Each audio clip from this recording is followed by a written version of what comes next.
சித்தேரி கடை போயிருக்கு.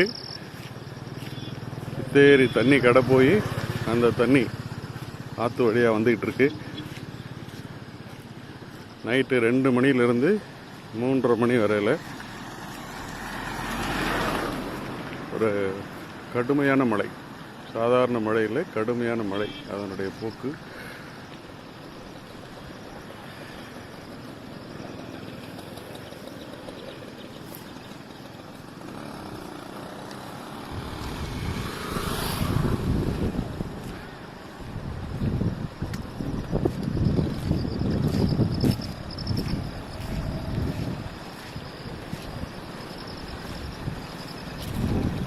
அங்கேயே தண்ணி கண்ணாப்பினான்னு போதாம்ல. அதான் அப்படியே சொன்னாங்க. இவ்வளோ ஒரு நைட்டுக்குள்ளே சாத்தி எரிஞ்சிருச்சு. அங்கே விஜயபுரத்துலேருந்து 3:30 மணிக்கே ஃபோன் பண்ணிட்டாங்க.